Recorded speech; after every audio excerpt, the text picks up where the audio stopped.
Struggles of the Enforced Working Class in Heart of Darkness, How Marxism Illustrates Imperialist Control.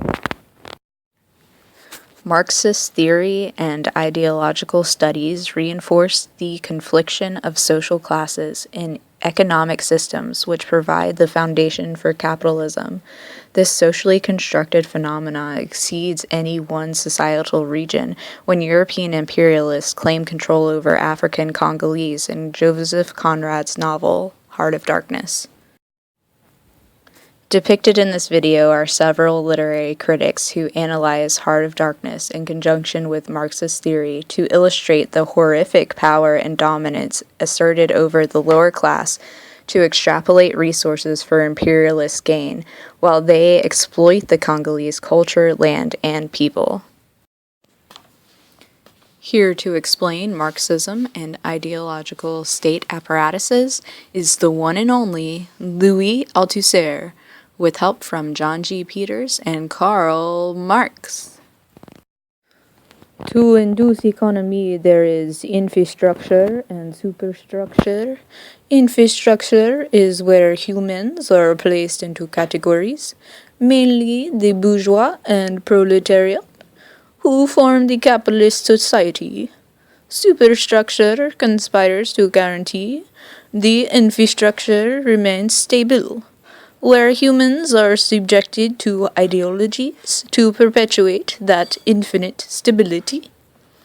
Because we have built into this superstructure, we think we have choices, and that we are doing the right thing when we make those choices. This gives us a false sense of purpose and freedom. Exactly. Those right choices are what we've been conditioned to do and believe, just like the Congolese were in Heart of Darkness. I suggest two types of perception to demonstrate these conditions. 1. Primitive perception represents an initial sense impression before the observer organizes it into a meaning that accords with past experience. 2. Civilized perception represents the impression after the observer organizes the initial experience and ascribes meaning to it. Yes, similarly, because we are conditioned into colonialism or capitalism, we do not know we are functioning of our own free will, because a higher authority has invaded our minds and we don't even realize this should not be happening. Moreover, the meaning we place behind a higher authority is socially constructed. Indeed, Louis. Obviously, with colonialism, people might be more aware of something is terribly wrong aspect, but mostly people are sheep and will succumb to a higher authority without necessarily noticing that they can try to change what is happening. Well, there are many things in our world and culture which are socially constructed. Human meaning is definitely one of those constructions, which exist only in the world of civilized perception. Oui, exactly, gentlemen. So because we ascribe meaning to meaning, we are perpetuating the endless cycle that we think for ourselves. Yet ultimately there is zero free will when, to live in society, we must conform to the idea of being civilized and therefore must fulfill the boundaries already placed. However, like the students who are likely reading this, you think you have been given a choice of what you would like to study or where you like to live or go to school, but in actuality, you are simply playing into the hands of the oppressors. You are just a pawn in someone else's game, ha ha. So, you pawns, what happens is you have the state of the means of production, which is a machine of repression that enables the ruling classes, the bourgeois, to ensure their domination over the working class, thus enabling the former to subject the latter to the process of exploitation, capitalist coercion, or like it in Heart of Darkness, imperialist colonialism. Oui, the imperialist needed workers like Marlowe to be the reproductions of the means of production, so technically the average economist equals Kurtz and even Marlowe, making them average capitalist. Moreover, because the reproduction of the material conditions of production cannot be thought in simply base term levels of who is in charge and what they do, we see the deeper relation to Heart of Darkness in that Kurtz and Marlowe, and especially the imperialist in charge of them, absolutely failed to allow the truth behind reproduction, because to even have a means of production, they must have extra laborers like Kurtz and Marlowe, and most importantly, the colonized natives that the imperialists basically enslaved to work for their means, who, ironically, bring capitalism to life. What is really quite funny is that we are all enforced laborers, and we rarely see or believe that. And now to give you a conflicting view of colonialism and its psychological effects, here is critic Michael Lackey arguing with Peter Edgerly for Cho, who is pictured as a ghost because no photos could be found of him. Now, I agree with Cho that Conrad is a complex writer who struggles to understand the moral complexities of human living, but I disagree with his thoughts on colonialism. Oh yeah, like what? Well, for starters, colonialism is horrific on its own. People lose their land and culture and are subjected to enforced labor and inevitable violence, which doesn't even begin to cover the damage. So you're saying I should have noted Frantz Fanon's psychological consequences to show one superpower dominating a land and a people? Yes, exactly. You totally disregard Fanon without displaying the devastating consequences to colonization. Well, excuse me if I disagreed with the fancy Fanon and his subtle hints of psychology and colonialism. Look, Furcho, I'm just looking out for you. You made Fanon and Edward Said's ideas less compelling, and you don't want to piss those guys off. Just to look at them. Marxist views are displayed throughout the Heart of Darkness. One critic, Subraha Sardar, depicts the class hierarchy between the director of company and everyone else, because the director's hands are plump, which illustrates the fact that he does not work. On the other hand, excuse the pun, there are natives who are starving and dying of disease and overwork. Sardar also acknowledges Kurtz's betrothed as a higher class than Kurtz.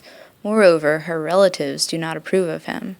Sardar continues to express similar views to Althusser's ideologies, even though Kurtz adheres to the structure of capitalist society. In actuality, the system is responsible for Kurtz's wanton behavior, and therefore he cannot be fully blamed for his actions. There are tons of references to support Marxism in Heart of Darkness, but I will only address a couple near the beginning of the novel. 6 black men advanced in a file, toiling up the path. Black rags were wound round their loins, and the short ends behind waggled to and fro like tails. I could see every rib. The joints of their limbs were like knots in a rope. Each had an iron collar on his neck, and all were connected together with a chain. All their meager breasts panted together. The violently dilated nostrils quivered. The eyes stared stonily uphill. They passed me within 6 inches, without a glance, with that complete death-like indifference of unhappy savages. Behind this raw matter, one of the reclaimed, the product of the new forces at work, strolled despondently, carrying a rifle by its middle. He had a uniform jacket with one button off, and seeing a white man on the path, hoisted his weapon to his shoulder with alacrity. This was simple prudence, white men being so much alike at a distance that he could not tell who I might be.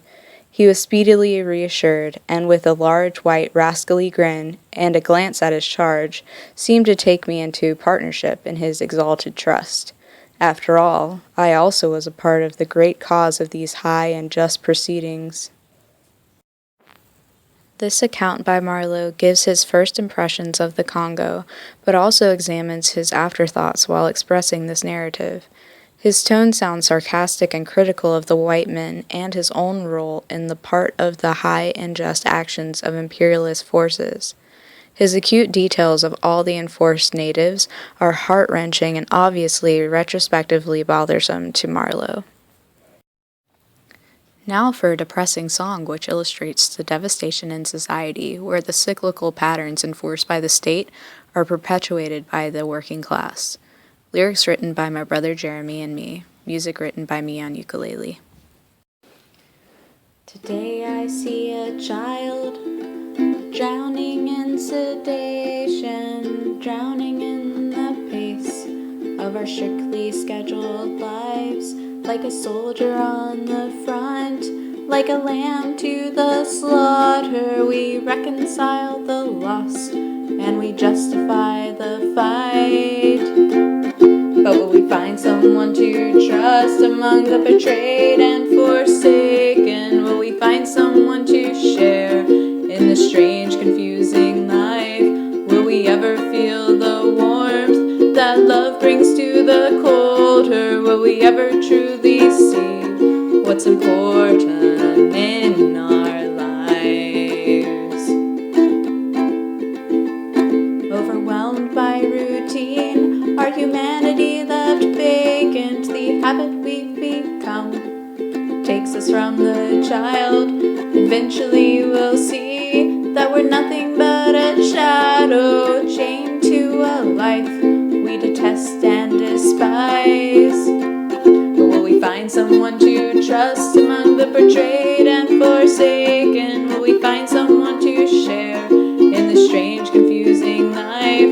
Will we ever feel the warmth that love brings to the cold? Or will we ever truly see what's important in our lives? There are still slaves, though their chains go unseen, accustomed to their weight. Slaves live as if they're free. Their master keeps them in line with free choice and beer. Despite all their sorrow, they give little to fear. Will we find someone to trust among the betrayed and forsaken? Will we find someone to share in this strange, confusing life? Will we ever feel the warmth that love brings to the cold? Or will we ever truly see what's important in our lives?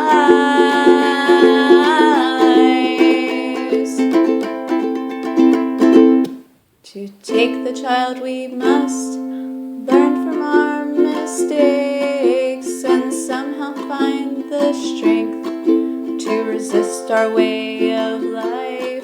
Some people only learn the pains of growing older. Some people stop and see the smile of the child.